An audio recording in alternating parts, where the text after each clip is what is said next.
você. Olá, pessoal, boa tarde. Então, estamos aqui retornando, segunda parte do nosso 21º simpósio de Direito Tributário. Quero aqui aproveitar mais uma vez a oportunidade, convidá-los a todos para ficarem, após as 18 horas, nós vamos lançar 6 livros e vamos ter aqui um coquetel, né, de lançamento, todos estão convidados. Vou passar aqui a palavra para Micaela. Boa tarde, senhores. Sabemos que temos aqui um desafio grande, né? Porque depois do almoço sempre é mais difícil. Mas o tema é extremamente interessante, afinal de contas, a gente vai estar falando aqui sobre meios alternativos de solução de conflitos e é o que nós precisamos. Depois do painel da manhã, onde vocês viram toda a complexidade que a reforma tributária vai trazer e o quanto ela vai aumentar de conflito, é importante a gente imaginar que tinha uma reforma que foi atropelada no meio do caminho, que é justamente a reforma processual. Essa reforma, eu brinco que ela nunca tinha sido dita, né? Eu entrei na faculdade em 1998, eu me lembro que lá se falava em reforma tributária de direito material, mas ninguém falava em reforma tributária de direito processual. E, à medida que eu comecei a trabalhar com o processo, eu verifiquei o quanto o processo tributário é absolutamente incompatível com a ordem democrática brasileira, levando em consideração que a gente tem aí uma lei de execuções fiscais de 1980, uma série de legislações que são anteriores ao status democrático de hoje. E aí, então, a gente viu que o contencioso ele tem hoje cerca de 5,4 trilhões de reais, né, o que equivale a 74% do PIB brasileiro, e, diante disso, uma comissão de juristas foi criada para poder criar alternativas a esse contencioso. E essas alternativas estão em PLs, né, PL de arbitragem, PL de mediação e outros PLs que estão tramitando no Congresso. Então, a gente trouxe um time, né, de excelência para poder debater com vocês um pouquinho sobre isso. E vamos começar fazendo rodadas, né? Como o tema é amplo, a gente vai falar de transação, a gente vai falar de arbitragem, a gente vai falar de conciliação, a gente vai começar nessa primeira rodada falando de transação e passo a palavra para Cristiano. Obrigado. Boa tarde a todos. Antes de começar a falar sobre esse tema aqui, né, a gente resolveu fazer uma espécie de podcast, talk show, que a gente acha que fica um pouco mais dinâmico e acredito que possa aproveitar melhor a experiência de todos os palestrantes aqui. Aproveito para cumprimentá-los também, todos antigos amigos. Mas antes de começar, antes de mais nada, eu quero parabenizar e homenagear a APET, Associação Paulista de Estudos Tributários, que esse ano completa 20 anos de existência.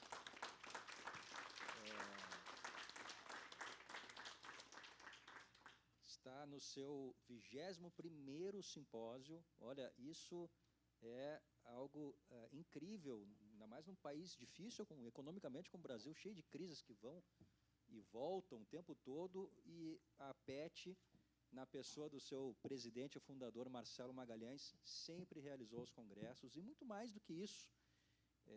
Aí agora minha homenagem é pessoal ao Marcelo, grande amigo, mas um grande pioneiro e desbravador do direito tributário em nível nacional.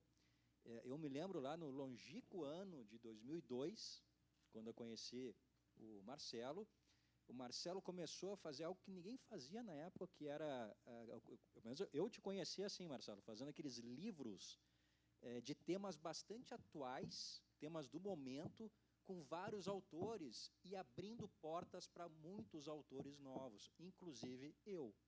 Então, o primeiro artigo que eu tive publicado na minha vida acadêmica foi num livro organizado pelo Marcelo, IPI, Aspectos Relevantes, um livro...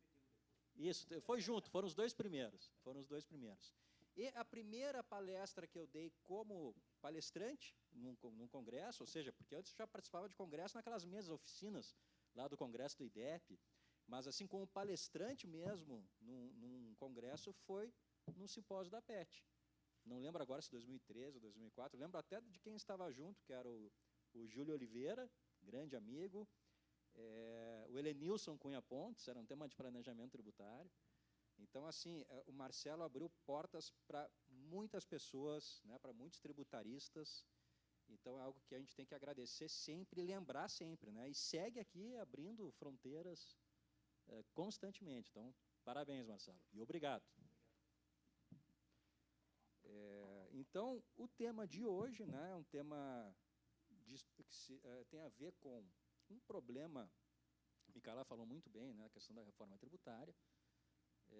Acho que você entrou na faculdade mesmo. É verdade. Já se falava, né? Já se falava bem antes, né? Eu entrei na faculdade 10 anos antes, 88, e já se falava. E um problema que realmente ela muito bem lembrou é que sempre se falou em direito material, estrutura do sistema tributário, mas não em litígio, né? E nós somos o país não só com o pior sistema tributário material, com a pior estrutura de tributos que existe no mundo. E normalmente as pessoas falam um dos piores. Não, eu falo o pior porque está mensurado isso, né? Tem rankings, por exemplo, do Banco Mundial que elenca lá os 190 países, até parou de ser editado alguns anos atrás, mas o Brasil sempre teve nos piores índices, inclusive o pior índice de cumprimento de obrigações, de custos de conformidade, sempre foi o mais complexo. E isso foi uma das razões, dentre outras, que criou incentivos perversos no país de litigância. Então, o Brasil é também o país onde mais se litiga em matéria tributária, né? Então, é muito engraçado quem tem clientes estrangeiros, né, cuja matriz controladora fica em outros países, é muito difícil você chegar como advogado e falar para um diretor jurídico americano, inglês, francês, que vale a pena que, nesse caso, ingressar com uma ação contra o fisco, contra a União Federal, contra o Estado, seja lá qual for. Não entra na cabeça deles essa cultura, mas como assim eu vou ajuizar contra o Estado? Será? Né? E aqui não, aqui é uma coisa comum, né? Uma jabuticaba, eu digo mais, eu mencionei Estados Unidos e Europa, não, na América Latina mesmo. Se eu perguntar para um chileno, ele vai ficar espantado também, para um argentino, né? Eu tenho um cliente, montadora, que tem fábrica na Argentina, que é extremamente insatisfeita com o escritório de lá, porque não briga pelo cliente, pela empresa. Ou seja, assim, não estou dizendo que isso é certo ou errado, tá? Mas é uma característica nossa e vamos lá, a gente reage a incentivos, né? Se o sistema é ruim, o nosso incentivo é brigar para ter alguma vantagem ou minorar, né, a nossa carga tributária. Por isso que nós temos esse problema que acabou entupindo os tribunais, né? Como eu falei, é um país onde mais tem número de processos no mundo. Não apenas administrativos, mas judiciais, né? Se pegar a Suprema Corte americana deve ter jogado um caso tributário a cada 10, 15, 20 anos. Aqui são milhares por ano, né? Mesmo com repercussão geral, a matéria tributária é uma das matérias que mais dominam o Supremo Tribunal Federal. Então, a ideia de ter soluções alternativas às disputas é tentar melhorar esse problema, tentar gerar incentivos para que haja algo que ocorre desde sempre no direito privado, que é a barganha, o acordo, né? Por que o acordo tende à eficiência? Eu já estou falando demais aqui, eu já vou passar a palavra, mas porque ele simplesmente alinha incentivos. Então, ele faz com que, por exemplo, o credor aceite em receber menos, né, e o devedor aceite pagar alguma coisa. Chegam num meio termo, pronto, está solucionado o conflito. A título de curiosidade, nos Estados Unidos, em termos gerais, né, porque lá tem acordo para tudo, criminal, inclusive, né, civil nem se fala, 90% dos conflitos, dos litígios, são solucionados por acordo. Cerca de 10% vai acabar sendo julgado pelas cortes. Então, existe realmente incentivos para chegar a um denominador comum. E isso traz eficiência. E aqui, no caso, a gente sempre teve um preconceito aqui, a nossa matriz romano-germânica de direito, né, direito codificado, a chamada civil law, especialmente oriunda dos administrativistas mais antigos, de achar que transação em direito público não pode ocorrer. Por quê? Por causa de um tabu, né, que eles chamam de princípio, eu chamo de tabu, que é a indisponibilidade do interesse público. Ou seja, vamos lá, se eu sou um sujeito de direito privado, eu posso transacionar com outro sujeito de direito privado, porque os interesses em jogo são nossos, são de nossa propriedade. Mas se de um lado está alguém que está representando o Estado ou a coletividade, já não poderia, porque aquele interesse ou aquele bem não é dele, não é da sua titularidade. Então, teria essa indisponibilidade. Só que quando a gente começa a pensar em termos econômicos, de eficiência econômica, o que protege mais o interesse público? Você solucionar de forma mais técnica, muitas vezes, e mais célere um litígio de direito público, incluindo o direito tributário, do que ficar anos e anos discutindo administrativamente e depois judicialmente, para muitas vezes acabar aquele processo em nada. Então, uma estatística que é bastante sólida já em nível municipal, agregado aqui, né, porque muda um pouco, municipal, estadual e federal, mas agregando essas três esferas, é que cerca de 90% a 95% das execuções fiscais não resultam em receita para as fazendas públicas.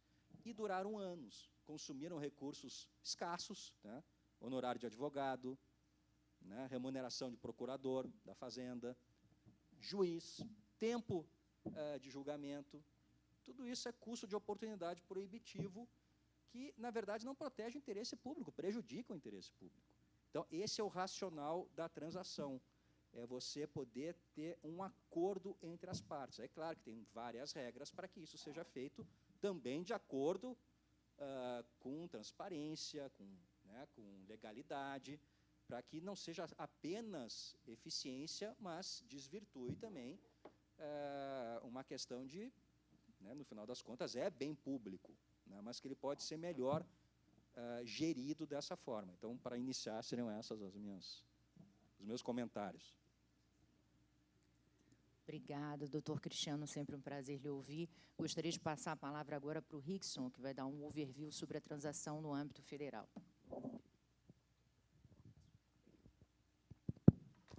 Boa tarde a todos. Eu queria também estender as felicitações do Cristiano ao público, ao Marcelo, que, assim como eu, também pernambucano, né, trouxe o sotaque pernambucano para São Paulo, desenvolveu um trabalho de excelência, consegue nos reunir, né, numa tarde dessa em São Paulo para discutir sobre transação tributária e discutir como as coisas têm evoluído e como esses resultados que têm sido produzidos têm trazido, acho que talvez até um certo otimismo, né? Talvez eu vá um pouco numa linha mais otimista, porque, trazendo a minha experiência, né, da Procuradoria, eu lembro, assim como relatou o Cristiano, né, quando eu assumi aqui em 2008, nós tínhamos uma estrutura que recebia mais ou menos 50 a 60 mil execuções fiscais por semestre. E isso dava uma média, assim, para o procurador de 300 a 400 processos de execuções fiscais mês.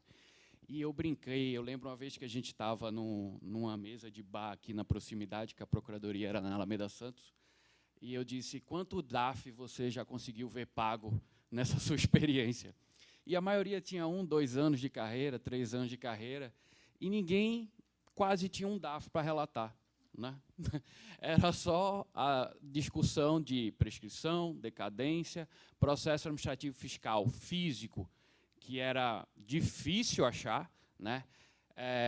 Redirecionamento de execução fiscal para ainda o famigerado artigo 13, né? Aquela confusão de INSS, a transposição do INSS para a cobrança com aquela unificação da receita. E a gente, então, de modo que os procuradores da Fazenda, talvez o sistema como um todo, eu lembro de conversar muito na época com o Becho, era de uma frustração geral, né? Talvez alguém faturasse na ineficiência do sistema, mas o fato é que havia uma frustração generalizada. Isso começou a mudar, talvez, pelo menos na visão da Procuradoria, não exatamente a partir da transação, mas isso culmina, talvez, no final da década, de 2010 a 2020, com a transação, quando aprovamos o parecer 492, que foi objeto agora de uma discussão forte sobre os efeitos da coisa julgada em matéria tributária, em que a gente trouxe um entendimento da Procuradoria de maior igualdade. Começamos a tratar o contribuinte em matéria tributária de forma mais generalizada. Depois do parecer 492, tivemos o RDCC, que, num primeiro momento, que é o regime diferenciado de cobrança do crédito tributário, já foi um segundo passo bem efetivo, porque a gente percebeu que muitas das cobranças eram realmente ineficientes totalmente. Havia busca de bens, as execuções ficavam paradas, havia prescrição intercorrente, enfim, é um verdadeiro caos. E eu lembro que, quando a Procuradoria tomou o primeiro passo para instaurar o RDCC, ou seja, transformar uma execução em algo mais efetivo, junto com ajuizamento seletivo, junto com o protesto de CDA, todas essas medidas, o Ministério Público Federal quis autuar uma colega nossa por improbidade administrativa, porque disse que estávamos abrindo mão do crédito tributário, né? Vencida essa barreira cultural, né, eu acho que a gente começou a efetivar programas que realmente trouxeram uma certa convergência e um certo afastamento da matéria tributária do Poder Judiciário, que se comprovou totalmente ineficiente, né? O Cristiano fala aqui, olha, hoje o Supremo Tribunal Federal julga N matérias N processos e N teses relacionadas ao direito tributário. Houve uma época aí, eu acho que uns 2, 3 anos atrás, quando o ministro Toffoli estava na presidência, que ele trouxe, eu acho que quase umas 15, 20 teses. Foi o tempo que a gente mais trabalhou lá em Brasília para discutir as teses tributárias. Em um tribunal que não tem vocação para isso, né? A gente sabe que a maioria dos ministros não tem vocação para a área tributária. Isso é um problema do sistema, porque grande parte do direito tributário está constitucionalizado, e isso acaba levando a demanda para o Supremo Tribunal Federal. Mas a gente começou a perceber, né, eu acho que o sistema e a Procuradoria como um ator relevante nisso, e, inclusive, levando a Receita Federal a reboque, porque a Receita, num primeiro momento, é uma instituição mais, vamos dizer assim, petrificada, né, para dizer o mínimo. Eu não sei se tem auditor por aí, que daqui a pouco vão atirar pedra em mim. Mas existia realmente essa resistência, né? Eu lembro que eu estava num congresso um pouquinho antes da pandemia, numa associação também muito interessante lá de Alagoas, e eu falando sobre o otimismo que eu via, né? Inclusive, eu lembro que, na época, eu fazia referência a Auriano Suassuna, que é paraibano, mas que é radicado lá em Pernambuco. Ele dizia que ele era muito otimista, mas não a ponto de ser um tolo, né? Mas não poderia deixar também de reconhecer a realidade. Aí ele dizia assim que ele era um realista esperançoso, né? Que ele carregava um certo otimismo.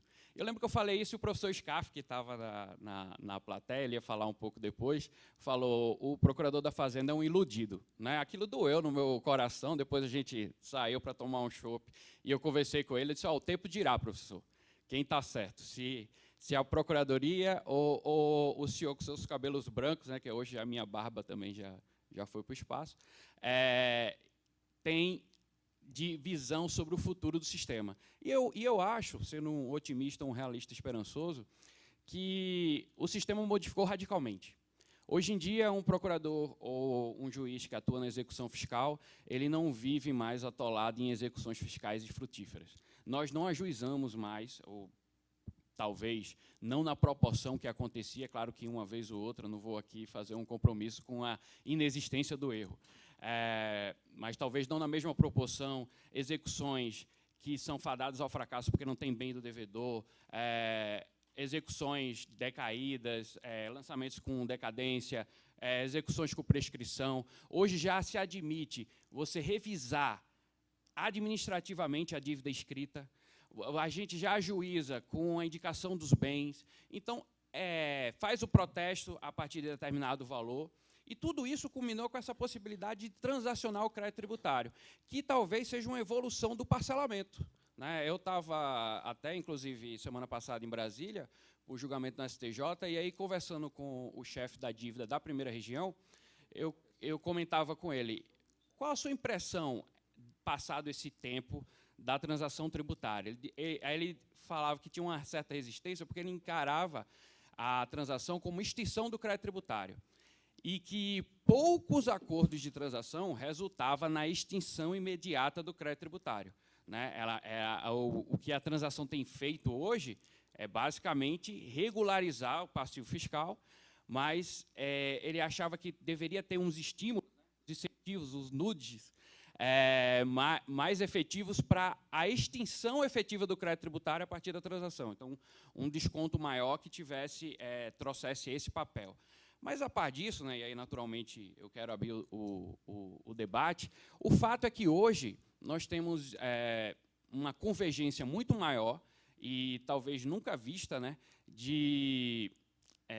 talvez até falando em termos teóricos, né, de discussão da própria norma de incidência. Você tem agora, por exemplo, transação de tese. Né? Você não tem não só transação do passivo fiscal, mas transação de tese. Então, você vai na própria construção da norma tributária. A partir do momento que você transaciona a tese, você está transacionando a incidência tributária. Né? E isso é de uma sofisticação tremenda. E tem ajudado a tirar litígio do judiciário, tem ajudado a resolver o passivo fiscal das empresas e tem ajudado a arrecadação do Estado. Para vocês terem uma noção, dados de meados desse ano, tínhamos transacionado, a PGFN tinha transacionado algo em torno de passivo fiscal, não de arrecadação efetiva, mas de passivo fiscal total, algo em torno de 300 bilhões de reais. Se colocasse isso em perspectiva, é mais ou menos o PIB do Uruguai. Então, o PIB do Uruguai foi transacionado em um intervalo de 6 meses a 1 ano aqui no Brasil. Isso é fantástico. Né? Eu acho que isso tem melhorado, a aproximação procuradoria, advogado, tem sido nitidamente, né, nítido isso, e isso tem ajudado. Aquela desconfiança, né, que existia, multa, isso tem acabado. A Receita agora está louca para implementar também um processo parecido com a transação e com o sucesso que teve a transação na PGFN, e eu acho que o sistema só tem a ganhar com isso. Então, voltando a Ariano Suassuna, eu sou um realista esperançoso que esse sistema tende a melhorar, e não necessariamente a gente vai, talvez, negligenciar o judiciário, mas o judiciário vai ter o papel dele, mas não aquele papel tão decisivo quanto tinha no passado. Né? Eu acho que as partes têm transacionado, elas conseguem alcançar um efetivo muito melhor. Perfeito, Rickson, obrigada. E, de fato, a gente tem um impulso a mais, né? 18 anos e 11 meses litigando para você conseguir ter o resultado de um processo que ninguém merece na vida, fora o custo de garantia durante todo esse período que você coloca na ponta do lápis. Agora, a gente vai ouvir a Tatiana falando um pouquinho sobre a experiência da transação no âmbito estadual. Tatiana, a palavra é sua. Oi, boa tarde. Obrigada pelo convite, Rapete. Então, muito baseado nesse exemplo federal, né, que, como o Rickson comentou, de muito sucesso, a Procuradoria Estadual ela já tinha uma lei anterior e agora ela trouxe uma lei nova que traz o Programa de Transação Estadual, muito parecido com o federal. Então, nesse primeiro momento, é só para débitos inscritos em dívida ativa, né? Isso é diferente do federal, mas, se eu não me engano, o federal, para algumas modalidades, também começou assim, e depois se abriu para débitos ainda não inscritos. A Procuradoria Estadual começa, nesse primeiro momento, focando nos inscritos em dívida ativa.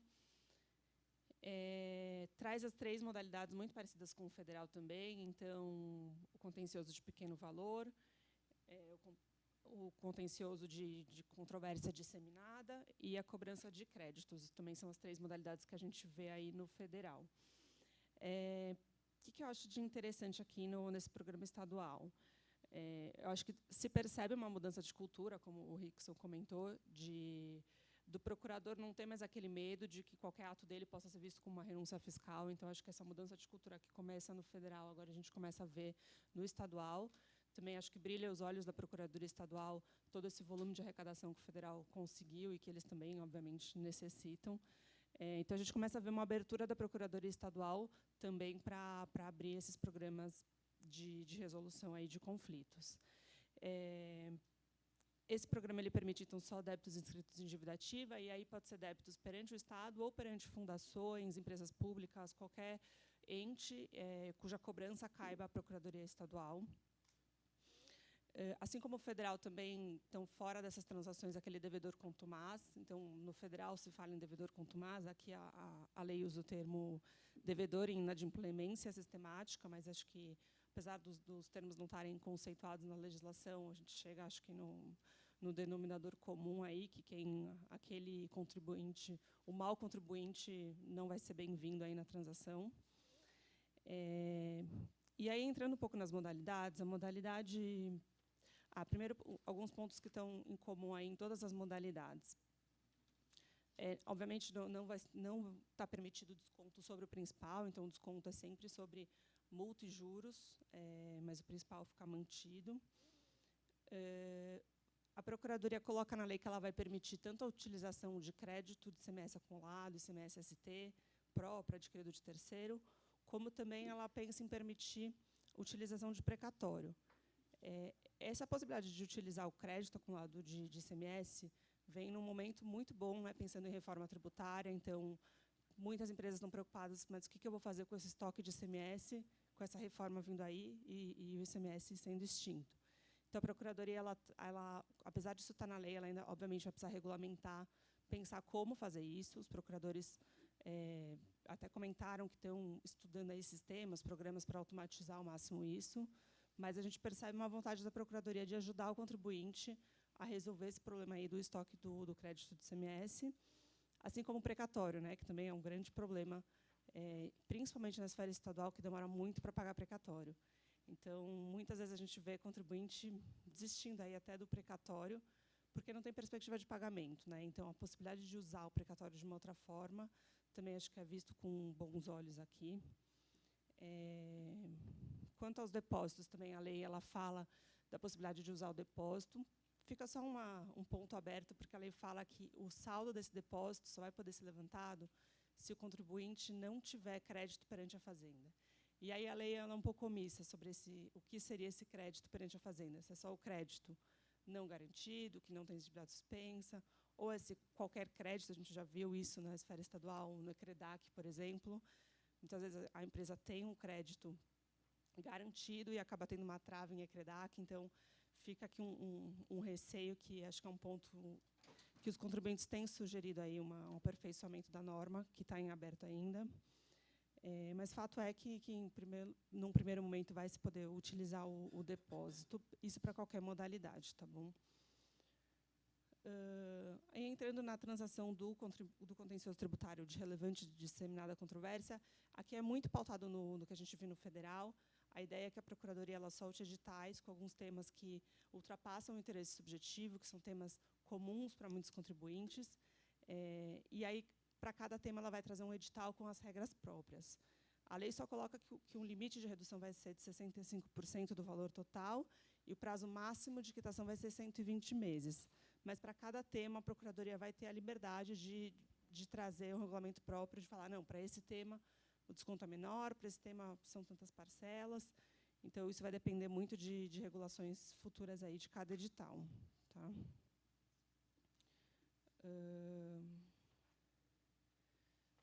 Depois, a gente vai ter a possibilidade também de transação do pequeno valor, também parecida com o federal. A lei não colocou de forma expressa qual que vai ser o valor considerado pequeno valor. Vai depender de um ato da Procuradoria, mas vai ser o mesmo limite da alçada para ajuizamento de execução fiscal. Então, o valor que a Procuradoria coloca como mínimo para ajuizar a execução fiscal também vai ser o valor máximo aqui dessa transação de pequeno valor. Aqui o desconto vai estar limitado a 50% do valor total do crédito, mais uma vez sem mexer no principal. Vai se possibilitar diferimento, moratória, até 60 meses. Vai se possibilitar também utilizar garantia, de repente colocar uma garantia que já está lá para alienar e usar isso na transação. Tem muitas portas abertas, mas tudo dependendo muito de regulamentação posterior para cada uma dessas modalidades. E aí depois tem a transação na cobrança de crédito, também parecido com o federal mais uma vez. E essa é aquela proposta que, assim como no federal, vai depender da capacidade de pagamento da empresa e da análise de recuperabilidade dos débitos. Aqui também vai depender de muita regulamentação. Não se sabe ainda se vão ser os mesmos critérios do federal para se aferir aquele rate, né, que a gente usa no federal, de bom pagador, mau pagador, e de recuperabilidade do débito. No federal, a gente vê que são os débitos que não estão depositados, os débitos que não estão, muitas vezes, garantidos, que têm uma aceitação melhor pela Procuradoria na transação. A gente imagina que seja algo parecido, mas aqui a lei ela coloca de uma forma ainda muito superficial e joga também para uma regulamentação posterior essas regras de rating, tanto capacidade de pagamento como recuperabilidade do débito. Mas a ideia é que quanto mais difícil seja para a Procuradoria recuperar esse débito, seja em função de como está a execução fiscal, seja em função do contribuinte, melhor seja o desconto, e aí o oposto também, né? Aquele débito que já está lá depositado, aquele contribuinte que está com o seu patrimônio em dia, ele vai ter, se tiver algum desconto, vai ser bem baixo, pode ser que nem sequer tenha desconto, nem tenha a possibilidade de aderir a essa modalidade específica. Tá? E aí eu queria chamar a atenção para uma modalidade excepcional que veio na lei, que eu vejo pouca gente falando, mas que me parece o mais atrativo aí da lei, que é uma modalidade que eles estão chamando de excepcional, que está lá no finalzinho dessa lei como uma disposição transitória. Então, imagino, apesar da lei não trazer prazo, imagino que seja algo que não vai ficar muito tempo em aberto, que é uma modalidade de transação por adesão, mas que eu tenho minhas dúvidas se ela vai demandar um edital, porque a lei já traz todo o regramento dessa modalidade. E está relacionada aos juros, né? A Fazenda Estadual ela cobrava juros 0,13 ao dia com um limite, na Lei 3.918, e aí depois ela passou a cobrar a Selic, e aí hoje em dia ela segue o federal, né? A Selic, e só no último mês que aplicar 1%. E nessa modalidade, que eles chamam de excepcional, eles tratam, então, das discussões referentes aos juros. Só que todos os débitos de ICMS têm uma dessas duas, incidem em uma dessas duas aplicações de juros, seja da 3.918 ou da 16.497. Então, a gente está falando de muito débito que pode ser incluído aqui nessa modalidade. E a lei até que coloca que até os débitos que já foram reduzidos, seja por decisão, seja por revisão administrativa, também vão poder estar aqui. E os benefícios são super atrativos. 100% de desconto para o juros de mora, e, além disso, um desconto de 50% do total remanescente, desde que não mexa no principal. Então, a depender, obviamente, do valor da multa, dos juros, você pode ficar ali vai ter que pagar o principal e mais alguma coisinha. E poder pagar em 120 dias, usar o crédito acumulado de ICMS, ICMS-ST, poder usar precatório. Então, parece assim, uma modalidade super, super atrativa. A lei já traz prazos, então o contribuinte tem que pedir em tantos dias, o procurador tem 15 para olhar. Então, assim, é uma modalidade que não estava no projeto inicial dessa lei, no projeto de lei. Ela entrou durante a tramitação, lá no finalzinho, como uma disposição transitória. A gente tem discutido isso muito no escritório, a gente tem sérias dúvidas se, em 90 dias, né, quando começa a valer a lei, se a gente já não poderia brigar por realmente aderir a essa modalidade e ter esses descontos já efetivamente, porque não nos parece que seja o caso das outras modalidades que precisam efetivamente de resoluções, de editais. Aqui a lei já traz qual que é a disseminada controvérsia, já traz o desconto, já traz o formato. Então, a gente está muito animado, fora a possibilidade de colocar inúmeros débitos, já que a discussão é juros, né, que é algo que tem em todos esses débitos. O que nos preocupa aqui, principalmente nessa, mas também em outras modalidades, é que aqui, sim, a gente está falando, de certa forma, de uma renúncia aí de ICMS. E ICMS, a gente sabe que tem aquelas regras, né, das resoluções CONFAS. Então, a gente fica se questionando se não precisaria de um convênio aqui para que o Estado de São Paulo pudesse dar todo esse desconto aqui do ICMS. Isso a gente tem se questionado. A lei não fala, não condiciona a um convênio CONFAS, mas pensando no sistema, na guerra fiscal de ICMS, nos parece um pouco estranho não ter uma convalidação ali. Mas eu acho que esse talvez seja, em termos concretos, a modalidade mais atrativa aqui da lei. Mas a gente vê com bons olhos, obviamente, toda a lei, toda essa mudança de postura da Procuradoria Estadual, de buscar resolver esses conflitos, né, que se arrastam há anos e anos no Judiciário. Acho que, rapidinho, em termos gerais, são esses os pontos da transação estadual. Obrigada, Tatiana. A gente vê, eu gosto de dar um exemplo, né, porque às vezes a gente não imagina o quanto representa você retirar multa e juros, né, multa aí de 75%, multa e juros de um auto de infração. Eu gosto de dar um exemplo que impacta. Vocês imaginem um auto de infração de 9 bilhões de reais. No auto de infração de 9 bilhões de reais, 1,5 é principal. O restante é multa e juros. Só para vocês entenderem o quanto isso representa em termos de ganho. Bom, agora, continuando, vou passar a palavra para o doutor Marcelo, que ele vai falar um pouquinho sobre garantia e transação. Muito boa tarde a todos. Eu quero agradecer à PET, ao Marcelo Magalhães Peixoto pela oportunidade de participar de mais esse simpósio. A minha história é muito semelhante à do Cristiano. A minha primeira publicação também foi no livro sobre IPI, né? E nós estamos participando desde a primeira edição. E também foi a primeira vez que eu tive a oportunidade de fazer uma exposição, né, como um conferencista. Então, o Marcelo, além de ter se tornado um amigo, né, no decorrer do tempo, ele é uma pessoa que ele confere muita abertura a todos. Então, aqui existem muitos que estão aqui na plateia, que são pessoas que tiveram a oportunidade, né, da APET, do Marcelo Magalhães Peixoto. Então, não é por acaso toda essa liderança que ele hoje tem no segmento do direito tributário. Então, minha homenagem à APET, né, e meu agradecimento ao Marcelo Magalhães Peixoto. Bom, eu vou fazer alguns comentários com relação à transação federal. E, em primeiro lugar, é preciso ressaltar que a lei federal é um grande sucesso. Indiscutivelmente, ela é um sucesso. Hoje, o que se pode dizer é de que é possível se imaginar, sendo uma pessoa otimista, de que vai acontecer aprimoramentos, melhorias. Porque, claro, o primeiro ponto que eu quero tocar é os prazos estabelecidos legalmente são suficientes para muitos contribuintes conseguirem honrar com o seu passivo tributário? Não são. Nós temos muitos contribuintes que devem 500 milhões, 700 milhões, 1 bilhão de reais, e são vários, né, Rickson?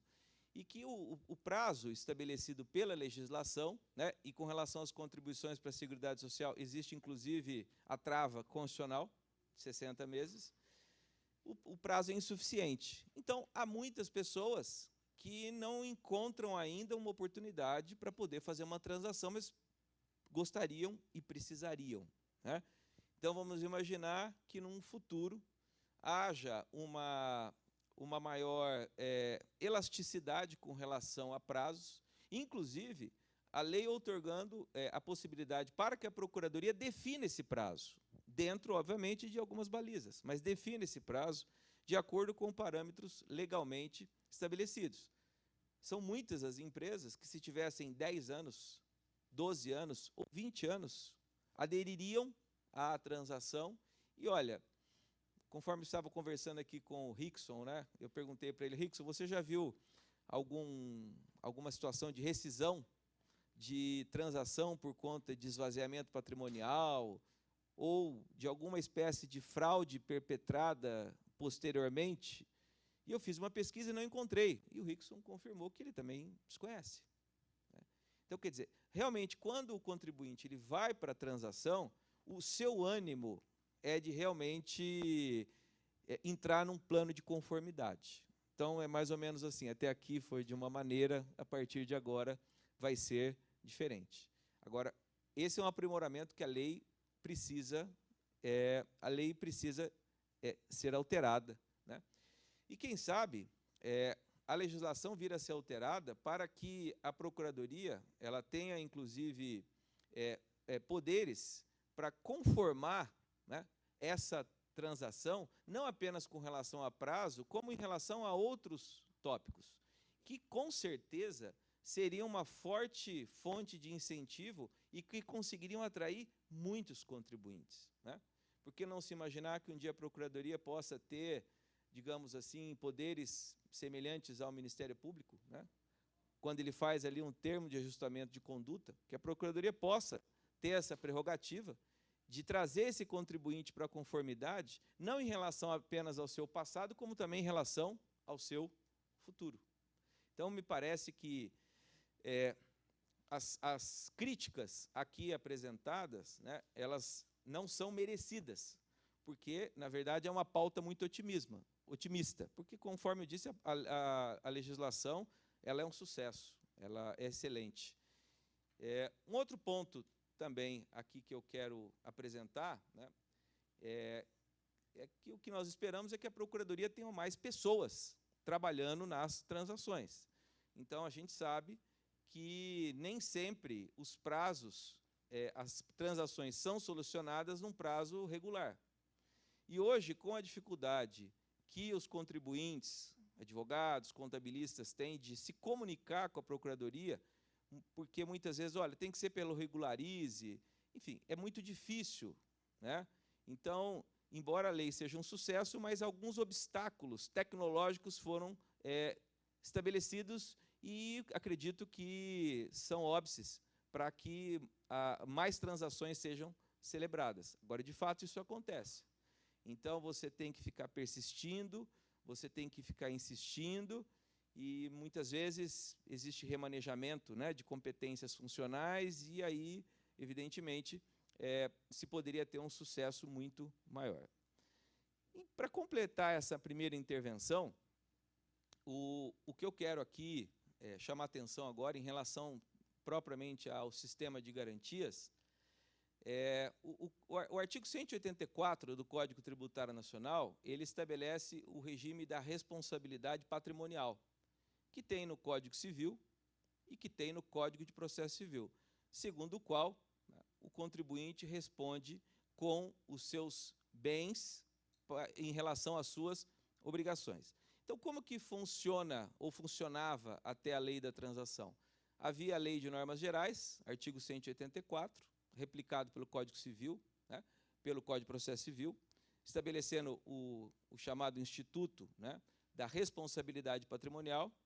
Depois, nós temos a Lei de Execuções Fiscais, com o rol de bens penhoráveis, fazendo uma referência ao Código de Processo Civil. Então, até a Lei 13.988, esse era o panorama. Então, como você conseguia garantir uma dívida ativa? Você, para garantir a dívida ativa, você tem que verificar se aquela modalidade patrimonial ela é admitida como garantia, né? E até hoje nós temos algumas discussões que não foram resolvidas. Então, o STJ mesmo vai deliberar, né, qual é a natureza da penhora de percentual do faturamento. Se é uma medida excepcional, se não é uma medida excepcional.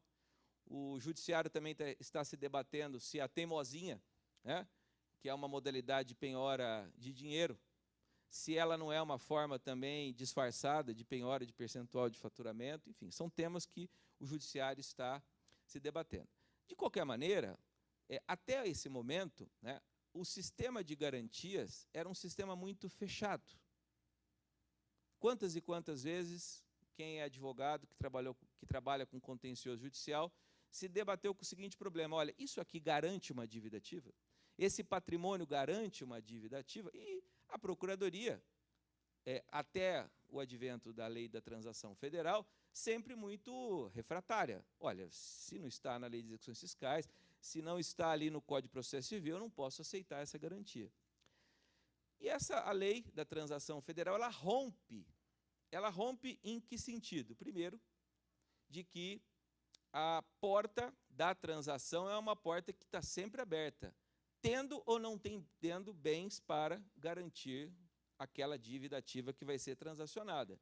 Então, a legislação ela é muito clara de que não é condição para a transação que haja patrimônio, e não há também a previsão de que o patrimônio deve ser suficiente para a garantia daquela obrigação. Então, esse é um ponto altamente favorecido. Um segundo ponto em relação à Lei da Transação Federal é de que, a bem da verdade, há uma ampliação daquilo que está estabelecido no Código de Processo Civil e em relação àquilo que está na Lei de Execuções Fiscais. Então, vejam que a legislação ela autoriza que que possam garantir a dívida ativa. Um momentinho aqui que eu tenho a minha cola. Poderão ser aceitas quaisquer modalidades de garantias previstas em lei. Que lei é essa? Então, como se trata da dívida ativa tributária, imaginamos que seria a Lei de Execuções Fiscais, que tem um rol muito restritivo. Só que aí vem, a lei continua. Inclusive garantias reais ou fidejussórias. E aqui eu quero deixar um ponto para reflexão. o tema da solidariedade passiva tributária é colocado no Código Tributário Nacional como sendo pertencente à sujeição passiva, né? Ou seja, solidariedade passiva é sujeição passiva. Agora, será que solidariedade realmente é forma de sujeição passiva? O direito privado vai dizer que a solidariedade é uma forma de garantia, a principal garantia fidejussória. Então, por exemplo, o reconhecimento de um grupo econômico voluntário ou eventualmente negociado com a Procuradoria pode representar, assim, uma forma de garantia, precisamente porque, quanto maior for o número de pessoas, de contribuintes ou responsáveis que vierem a aderir a essa transação, maior será a segurança de que aquele crédito tributário vai ser satisfeito. Além disso, a legislação fala em cessão fiduciária de direitos creditórios, extremamente interessante, extremamente disruptivo, né? Cessão fiduciária de direitos creditórios, alienação fiduciária de bens móveis ou imóveis, ou de direitos, e créditos líquidos e certos do contribuinte em desfavor da União, reconhecidos em decisão judicial transitada em julgado. Então, na minha primeira intervenção, paro por aqui.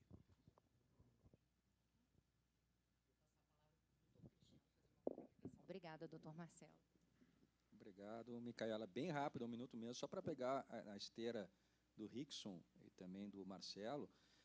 Nós fizemos algumas transações federais no escritório, e uma coisa que me chamou a atenção, me surpreendeu desde a primeira, é uma notável colaboração e boa vontade por parte da PGFN, que como disse o Rickson, a gente talvez pudesse ter uma ideia prévia que não teria essa, como é que eu vou dizer, esse ânimos, né?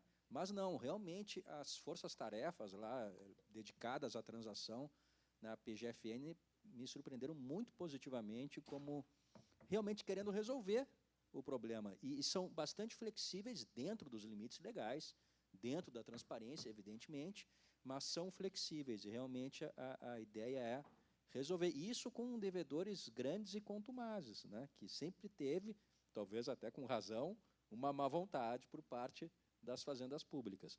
E o último ponto que eu queria comentar aqui é que existe também uma lei municipal de São Paulo, de transação, a Lei 17.719 de 2021, recente também, que está sob júdice. Teve uma ação movida pelo PSOL, utilizando os mesmos argumentos de renúncia fiscal, de indisponibilidade do bem público, ainda não foi julgado pelo Tribunal de Justiça do Estado de São Paulo,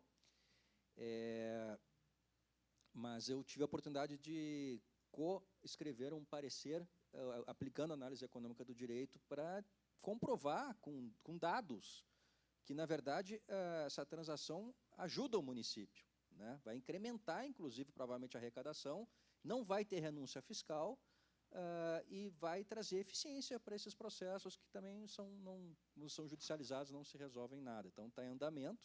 Vamos ver o que vai acontecer.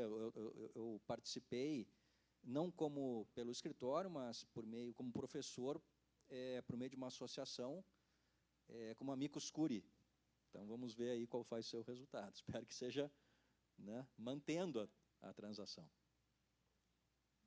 Obrigada. Realmente, a gente precisa mudar o modelo mental, né, gente? Não adianta a gente falar em mudança legislativa se as pessoas continuam querendo fazer mais do mesmo. Esse é um exemplo da ação que foi proposta aqui, mencionada pelo doutor Ricardo.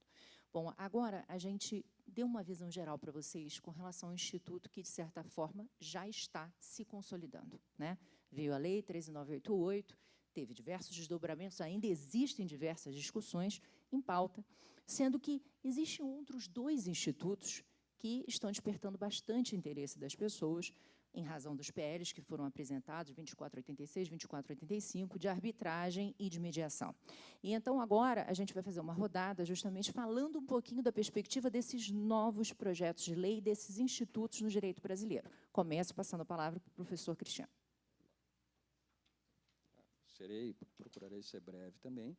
Em relação à mediação, Porto Alegre já tem, né, uma lei de mediação, Lei 13.028 de 2022, que, na verdade, tem se mostrado pouco eficaz, não tem gerado muito efeito. Quando gera alguma eficácia é para prevenir litígios, mas eu tive a oportunidade de participar de uma negociação com um litígio já instaurado, e foi uma coisa meio, assim, putz, até meio patético, sabe? Porque sentou o procurador de um lado, eu do outro, o mediador do município aceita isso, aceita, não, acabou. Ou seja, é mais ou menos assim que tem acontecido, assim, ninguém abre mão de nada, né? Quer dizer, nós até estávamos abrindo nós pelo lado do cliente, mas a procuradoria do município é absolutamente intransigente, parece que essa é a intenção mesmo. Então, assim, mediação, eu não sei, pelo menos na minha experiência local, eu não acho que vai funcionar muito, não, a não ser que mude as regras, né? E quanto à arbitragem, eu trouxe alguns dados aqui de Portugal, que já existe há 12 anos. No escritório nós temos uma filial, um escritório em Lisboa, cujo sócio líder lá é um professor, professor na Universidade de Lisboa, professor catedrático, advogado e também árbitro. A área dele até não é tributária, lá eles chamam de direito fiscal. A área dele é direito civil, contratos, e escreve muito sobre a análise econômica do direito também. Mas faz cerca de, acho que 12 anos, desde que começou a arbitragem tributária em Portugal, que ele é árbitro fiscal, né, como eles chamam. E ele me mandou alguns relatórios aqui para poder comentar com vocês. Tem um aqui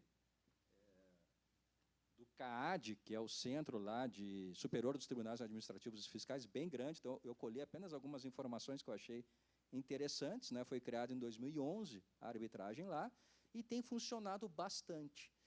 Portugal tinha um problema também de muitos processos encalhados no judiciário, né? Agora, claro que tudo é proporcional, né? Portugal tem 10 milhões de habitantes. 10 milhões de habitantes é a população do Rio Grande do Sul. O PIB deles é 1/5 do nosso. Assim, então, os valores acabam sendo muito menores quando a gente pensa nisso, né? Então, o que está sendo discutido lá, Micaela, você falou de um auto de infração, por exemplo, que a gente está acostumado a ver acontecer de bilhões e bilhões. Lá o que está, por exemplo, a grande soma que está trancada nos tribunais são 17 bilhões de euros, no caso.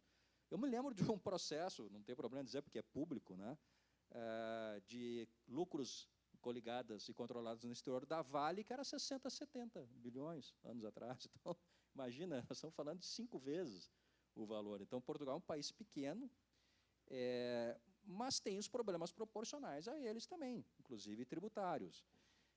Mas, por exemplo, lá tem um máximo para arbitragem, não pode passar de 10 milhões de euros. Né? Não tem valor mínimo, tem valor máximo.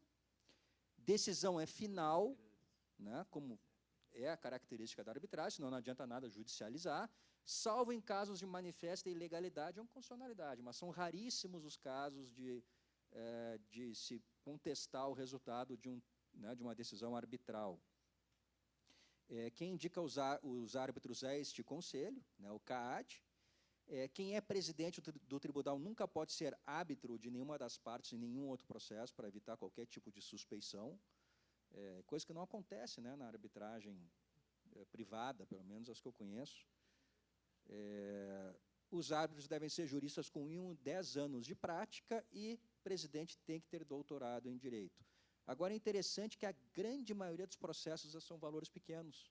Então, é mais ou menos, apesar de ter que ter uma decisão e de ter um litígio em nível arbitral, claro, não é uma transação por adesão, muito menos um refis, mas é um incentivo também para devedores de pouca monta, né, de passivo pequeno, a aderirem à arbitragem.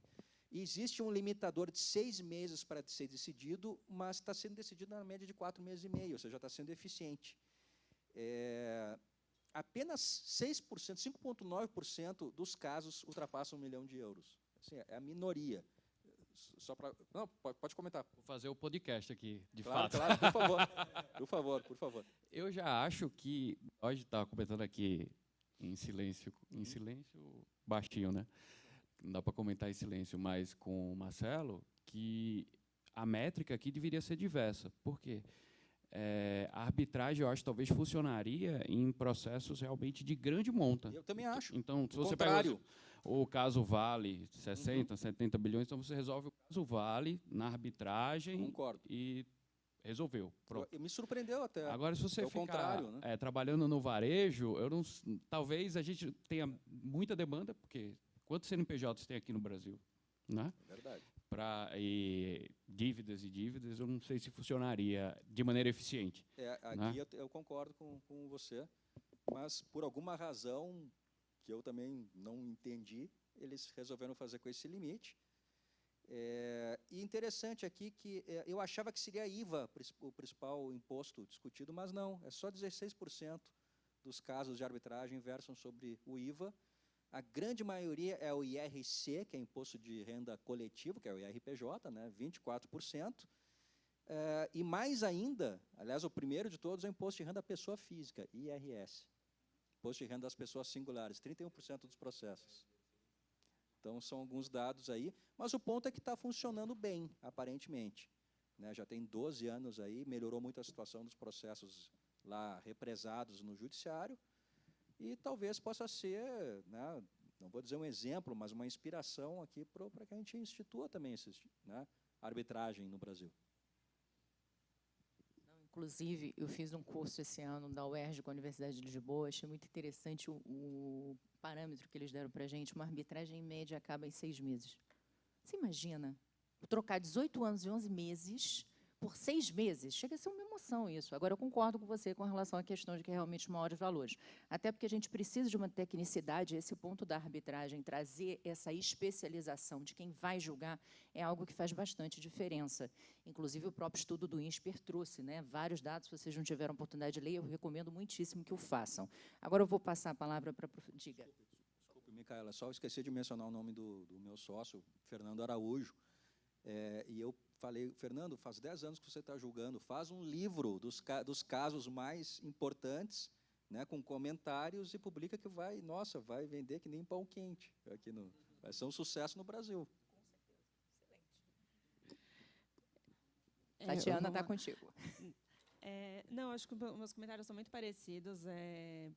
Eu acho que a arbitragem gera essa vantagem temporal, que, além de uma redução de custo de garantia, também tem a questão de provisionamento. Né? Muitas empresas, durante esses 15, 20 anos que estão discutindo, têm que manter esse valor provisionado. Então, ter essa redução de tempo também tem esse benefício super relevante para as empresas.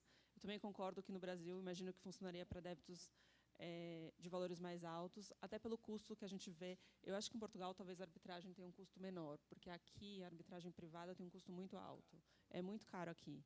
Então, para o pequeno contribuinte, eu imagino que seja inviável. Eu também me questiono como que ficariam os custos dessa arbitragem. É claro que se o contribuinte perder, não tenho dúvidas que ele que vai ter que arcar com esse custo. Mas e se a fazenda perder? Ela vai arcar com esse custo que é muito maior do que... Principalmente no federal, que a gente tem custos baixos, né, judiciais, a arbitragem sai muito, muito mais cara. E outro benefício também é a questão do juiz especialista, né? Porque eu acho que foi o Rickson que comentou, e esse é um grande problema, né? A gente hoje tem nossos processos tributários super específicos que a gente, né, fica anos e anos estudando e etc., julgados por juízes generalistas, ministros até generalistas. E na arbitragem a gente teria essa vantagem de ter uma análise, pelo menos a expectativa, né, muito mais especialista. Então, tem suas vantagens e desvantagens aí. E também, eu sei que tem os PLs em andamento, e eu acho que a instituição da arbitragem passaria por uma alteração, pelo menos, de Código Tributário, né, porque hoje a transação está prevista, né, aliás, da edição do Código, mas a arbitragem não está lá. Então, teria que ter uma alteração, e até em conformidade com 146 da Constituição, também imagino que precisaria de uma regulação, né, com quórum de lei complementar para que isso ande. Mas também vejo com ótimos olhos. Só complementando, né, tem um PLP 124, PLP 125, que promove justamente a inclusão, tanto da mediação como a arbitragem, como formas de extinção do crédito tributário no artigo 156. Né? O PLP, acho que é 125, que é o CODECOM. Ele vem justamente com essa lógica, que é uma lei complementar. Marcelo, você gostaria de tecer algumas considerações? Por favor. Então, o Cristiano comentou que o município de Porto Alegre tem uma lei sobre mediação. E E eu fui fazer uma pesquisa, Cristiano, para me preparar para essa mesa, e me chegou um caso interessante, né, que, digamos que, apesar de que eu não sei se efetivamente aconteceu, eu não vi, né, não auditei o caso, mas me contaram que era uma situação da seguinte maneira: era uma discussão de IPTU, provavelmente deve ser em relação ou à questão de alíquota, né, progressividade de alíquota, ou alguma questão relacionada à área urbana e à área rural, né, que os municípios, às vezes, eles querem avançar a competência da União para tributar mediante ITR, então tem aquelas áreas de expansão, e isso acaba dando algum tipo de litígio. E o contribuinte apresentou: olha, eu reconheço que eu devo, digamos, 5 milhões de reais, segundo esse e esse critério. E aí a fiscalização, confesso que talvez não seja fiscalização, talvez seja a procuradoria, não tem esse detalhe, tá? E olha, aqui você deve 17 milhões. Né? Então, olha, então vamos refazer o cálculo segundo esse critério que a prefeitura aceitava? Não, vamos refazer. Aí chegaram num montante lá de 8 milhões de reais. Aí o contribuinte apresentou mais algum contra-argumento, né? Olha, mas tem esse ponto aqui que também deve ser considerado no cálculo. Conclusão, segundo a narrativa que chegou até mim, o contribuinte foi lá e acertou essa dívida por 6 milhões e 400 mil reais. Né? Então, quer dizer, não sei se esse caso, eu acredito que seja verdadeiro, Cristiano, porque não é possível, né, inventar uma história assim, né, com tantos detalhes, mas eu não sei exatamente quem são os participantes. Mas isso é algo extremamente interessante. Porque, digamos assim, você tem uma espécie de um... Porque, olha, venhamos e convenhamos, né? O artigo 148 do Código Tributário Nacional, ele fala do arbitramento da base de cálculo, né? E fala que vai ser um arbitramento contraditório. Quer dizer, se a gente for pensar bem, a ideia é que essa contraditoriedade fosse dialógica, ou seja, tivesse diálogo. A gente sabe que não acontece isso. E se houvesse esse diálogo, as coisas se resolveriam muito mais fácil e muito mais rápido, porque muitas vezes não é uma questão do contribuinte não querer pagar nada. Ele quer pagar aquilo que ele entende, digamos, legal, justo, adequado, de acordo com determinados parâmetros.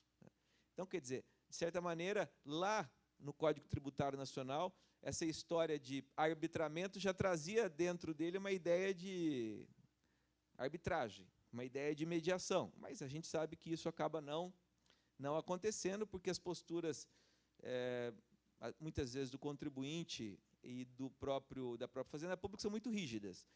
E se tivesse a rigidez, conforme o caso que o Cristiano participou, né? Então, olha, você quer tal coisa? Não, não quero. E você também não quer. Então, os dois levantam e vão embora. Quer dizer, isso não é mediação, isso não é negociação, isso não... Nada. Exatamente. Né? É protocolar. Né? Então, essa é uma questão, enfim, sobre mediação. A questão da arbitragem, eu tenho 30 anos já de profissão, como advogado, como professor, e aí chegou uma época que eu falei para mim mesmo, falei, olha, pare de estudar projeto de lei, porque é muito frustrante. Né? Olha, quantas propostas de reforma à Constituição, né, reforma tributária, que eu lembro de ter estudado, e aí aquilo não dava certo, e eu pensava tantas outras coisas que são direito posto, tem lei de 60, 70, 40 que você não conhece. Né? Então, vai estudar aquilo que já está posto. De qualquer maneira, por um outro evento que eu participei, eu fiz um estudo da lei de arbitragem. Né? E essa lei, inclusive, tem uma peculiaridade. Quem é o pai dessa lei é o senador Rodrigo Pacheco, né? Que é advogado de formação, né? Até já integrou o Conselho Federal da Ordem dos Advogados do Brasil, e é uma lei bem feita, que realmente preconiza uma ideia de se resolver os conflitos jurídicos de interesse em matéria tributária de uma forma diferenciada. E os ventos são pela reforma. Né? Então, hoje de manhã falamos sobre reforma tributária. Então, olha, há alguns anos atrás, provavelmente, se alguém viesse falar sobre esse assunto e falou, olha, você me desculpa, mas aí você vai morar na Suécia, vai morar em outro país, né? Mas bem distante. Mas hoje em dia, a gente realmente tem que se preparar para esses meios alternativos. E eu vou dizer mais. A lei da transação, né, que eu exaltei bastante, ela, de certa maneira, ela já introduz uma ideia de conscienciosidade. Ela já está introduzindo. Então, tem várias modalidades de transação. Eu enfoquei muito aqui a transação da dívida ativa, mas tem as transações de tese, tem as transações de créditos tributários de pequeno valor. Então, realmente, a gente percebe aí que os ventos são muito favoráveis aí para que novos mecanismos venham a ser adotados. Doutor Rickson, queria fazer algum comentário com relação à arbitragem e mediação? Não? Beleza. Então, gente, vamos passar agora para as considerações finais em relação ao que os nossos palestrantes entendem desse tema soluções alternativas de conflitos. O que a gente espera? Vou começar por ordem aqui, passando para o doutor Cristiano. Obrigado. Eu acho que as considerações finais, eu acabei, Marcelo, não estudando, eu já li, meio a passar, esse PL do senador Rodrigo Pacheco, mas eu concordo com você, realmente, o que teve de PLs ao longo desses anos, eu me lembro que o primeiro de transação tributária, que teve inclusive bastante participação do professor Heleno Torres, foi lá em 2007, né, e chegou a ser discutido, debatido, acabou dando em nada. Então, realmente, às vezes é frustrante mesmo. Não obstante, a gente tem que estar atualizado, porque pode virar realmente lei de verdade. As transações, então, realmente viraram, né, eu acho que a tendência é que elas se espalhem. A título de curiosidade, posso até estar enganado, mas acho que não. Primeira de todas, em todos os níveis federativos, foi lá de Blumenau, do município de Blumenau, lá, década passada. Foi pioneiro mesmo, o município de Blumenau foi pioneiro em transação.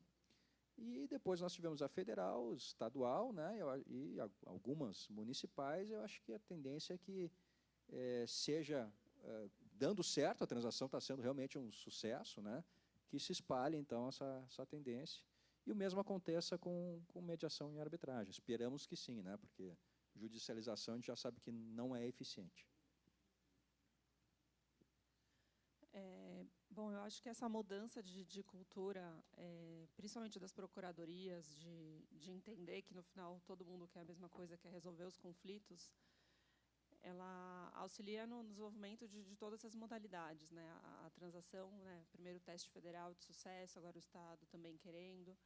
Isso abre caminho também para a arbitragem, para a mediação, que são outras formas de resolução de conflitos, né? Para tirar um pouco aí desse volume todo que está no nosso judiciário, que claramente não está dando conta, e no final do dia conseguir aí um alinhamento de contribuinte e fisco de outras formas. Então, eu vejo com muito bons olhos todas essas medidas e vejo que finalmente, né, o Rickson comentou que ele vê que esse movimento começou lá atrás com o parecer 492, eu acho que é 2011, 10. Então, assim, acho que agora a gente está andando a passos mais largos, né, com certeza. Bom, as minhas considerações finais, elas envolvem 3 pontos. O primeiro ponto é fazer um desabafo, né? Enfim, depois de 30 anos de advocacia, eu cheguei a uma conclusão de que você tem que rezar mais quando você tem razão para você ganhar o processo do que quando você não tem razão. Por quê? Por conta da ineficiência do Poder Judiciário em razão de toda essa litigiosidade que existe. Quer dizer, muitas vezes você tem razão e você não tem um julgamento justo, o que é muito frustrante. Então, muitas vezes, quem não tem razão acaba levando a melhor, porque, de alguma maneira, ele se envolve aí naquela situação toda e ele vai tirar vantagem indevida, né, sob uma perspectiva ética, mas não necessariamente legal. O segundo ponto é em relação ainda à transação, né, uma crítica. A lei da transação estabelece a possibilidade de utilização de prejuízo fiscal e base de cálculo negativa. Só que existe a previsão de 5 anos para a homologação disso. E aí eu me recordo, há uns 15 anos atrás, 20 anos atrás, uns estrangeiros vieram para o Brasil e eles encerraram a operação e eles foram embora. E daí eles falaram, mas acabou, né? Ele falou, não, aqui no Brasil você tem 5 anos para homologar a atividade do contribuinte. Não, mas como assim, né? enfim, quase que teve que chamar um time de pessoas, de tradutores, para poder conseguir. Não, mas eu paguei. Conclusão, depois de quase 1 ano e meio desses estrangeiros, vou embora ou fico, vou embora ou fico, vou embora ou fico, aí eles se convenceram de que eles tinham que ir embora e não olhar para trás. Né? Então, a previsão de 5 anos, embora ela seja uma tradição, ela não faz sentido nenhum. Ela não faz sentido nenhum. E aqui não é nem uma questão de violar a isonomia em relação a outras hipóteses, que também existe o prazo de 5 anos para homologação, mas não faz sentido. E não faz sentido também por uma questão relacionada às garantias. Porque imagine que esse contribuinte, né, ele fez lá a transação, e aí ele vai ficar preso durante 5 anos com relação a uma determinada parcela da dívida que ele utilizou, prejuízo fiscal, base de cálculo negativo, ele está com as garantias presas. E garantias presas significa o quê? Significa uma ideia adversa de desenvolvimento econômico. Ninguém faz negócio com quem tem um arrolamento, ninguém faz negócio com quem tem execução fiscal, ninguém faz negócio. E por razões óbvias, né? O Código Tributário Nacional estabelece a presunção de fraude no caso de inscrição individuativa. Então, não é por acaso. Né? Quando o Rickson ele falava, né, sobre tudo que vem mudando, né, ele contou a história ali de 2008, né, de 10 anos para cá, 12 anos para cá, a Procuradoria, ela, de certa forma, ela foi plantando ali uma semente para as pessoas irem para uma conformidade. Por quê? Começou o movimento de medidas cautelares fiscais. Muita gente foi para a conformidade porque se sentiu pressionado por medidas cautelares fiscais e, recentemente, 7, 8 anos atrás, IDPJ, que também é um instrumento, né, que faz com que as pessoas elas cheguem a uma conclusão de que chegou, né, chegou, aquele tempo se encerrou, agora eu preciso começar um novo tempo. Rapidamente, né, embora o Marcelo começou outro debate, né, no final das considerações, eu queria falar 2 pontos. Né. O primeiro, bem rapidamente, sobre essa questão do prejuízo fiscal e da base de cálculo negativa. Os 5 anos ele se justifica pelo seguinte: como você está extinguindo o crédito tributário, quando você apresenta a base de cálculo negativa e o prejuízo fiscal, e isso é um requisito da extinção e de concessão de descontos, né? Naquele primeiro momento, tinha a discussão sobre que momento esse desconto ia se operar, e hoje já está bem mais benéfico ao contribuinte. A questão é o seguinte: se chega um prejuízo fiscal em uma base de cálculo negativa, eu, procurador da Fazenda, não sei calcular se aquilo está certo. Então, eu tenho que mandar isso para a Receita. Né? Então, se eu tivesse que mandar isso para a Receita para homologar a transação, isso não ia acontecer. Né? Então, o que isso é feito é por uma questão operacional. Né? Mas, como eu falei, não quero abrir um outro debate, mas só para fazer esse esclarecimento. E a minha consideração final, a par dessa questão da ineficiência do Poder Judiciário, é um outro aspecto que eu acho muito relevante, e aí eu trago o exemplo da famosa tese do século, né, do ICMS na base do PIS e da COFINS. Essa tese começou a ser discutida na década de 90. Até 2014, quando foi a primeira decisão do Supremo no controle incidental, você tinha algo em torno de 2.000 processos no Brasil. Não, minto, 800. Depois da decisão, aumentou para 2.000. Ou seja, trazendo um pouquinho de análise econômica do direito, existia uma assimetria de informação muito grande. Existia uma assimetria de informação muito grande. Por quê? Só as grandes bancas, só os advogados mais iluminados, as empresas que tinham acesso aos melhores advogados, é que conseguiam, de fato, discutir teses jurídicas mais sofisticadas no Poder Judiciário. Quando veio a decisão em 2017, houve uma explosão de casos, né, para mais de 20.000 casos. Por quê? A partir daquele momento, houve uma publicização maior da discussão da tese, e aí vários advogados, inclusive pessoas que não sabiam nem o que estavam fazendo, começaram a peticionar no Poder Judiciário. Né? A transação, ela também ataca isso, porque, à medida que a própria Procuradoria chama para si a transação de uma tese, a possibilidade de você resolver o seu passivo fiscal, você não fica mais dependente exclusivamente de alguns recursos que nem todo mundo tem acesso. porque a própria Procuradoria abriu a porta para dizer qualquer contribuinte nessa situação, ela já publiciza a tese antes.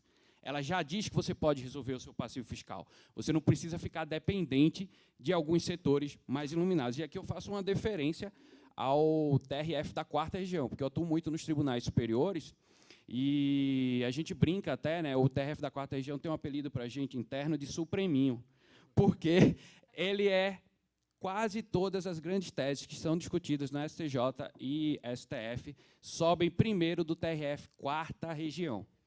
E isso é interessante, porque, muito no meu sentimento, eu pensaria que subisse daqui, né, da 3ª Região, já que aqui tem esse universo, inclusive, esse evento é prova disso, né, dessas mentes iluminadas aqui. Eu vejo muita gente boa aqui na plateia, na mesa, enfim.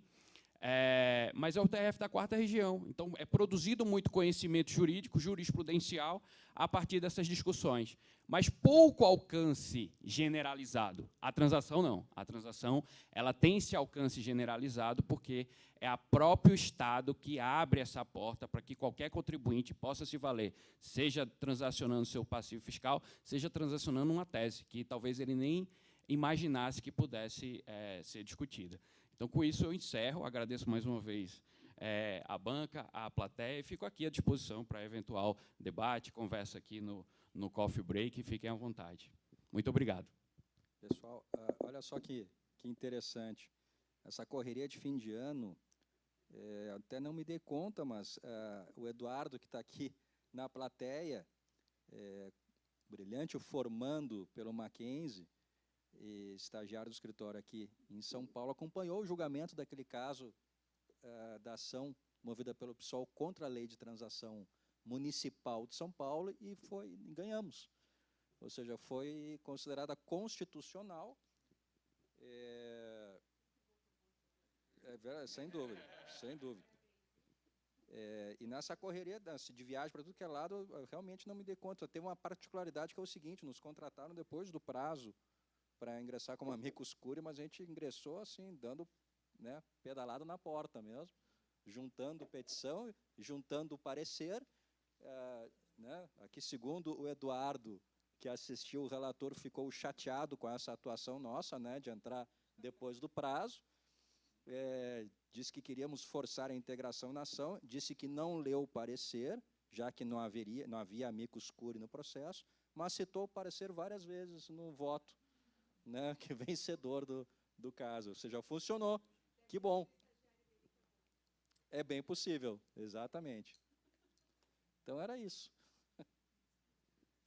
Bom, gostaria de agradecer a essa mesa. Eu acho que esse exemplo que o Cristiano acabou de trazer demonstra a vocês a magnitude dos profissionais que estão aqui falando com vocês, né? Doutor Cristiano, doutora Tatiana, doutor Marcelo e doutor Rickson. Eu acho que nós precisamos atuar no dia a dia o bom combate, né? Cada um de nós fazemos isso.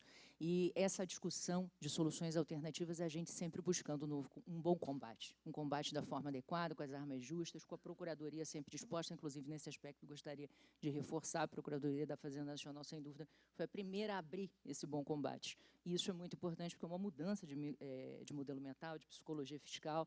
Aliás, recomendo bastante a leitura desse tema que está na ordem do dia. Bom, senhores, muito obrigada mais uma vez. Foi um prazer estar nessa mesa com vocês e aprender. Agradeço a todos vocês que estão aqui por nos ouvir, né, que é muito importante. Não tem como falar se a gente não tiver uma plateia que esteja trocando, que esteja querendo realmente saber mais e desenvolver. Afinal de contas, o direito não é feito por um, mas por todos, né? Então, muito obrigada pela presença de todos. Ficamos à disposição.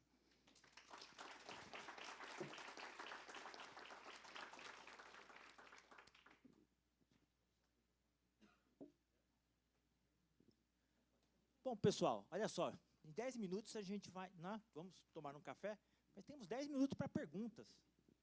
Então, eu devolvo aqui, se vocês... Alguém quer fazer alguma pergunta, comentário? Ou a mesa foi tão didática assim? Esgotou o tema? Cristiano. Não, eu já dei meu comentário. Já ultrapassei os meus comentários. Então, vamos encerrar, né, pessoal? 8 minutinhos antes. E a gente volta às 16h20, 20 minutos de de coffee, ok? Obrigado a todos.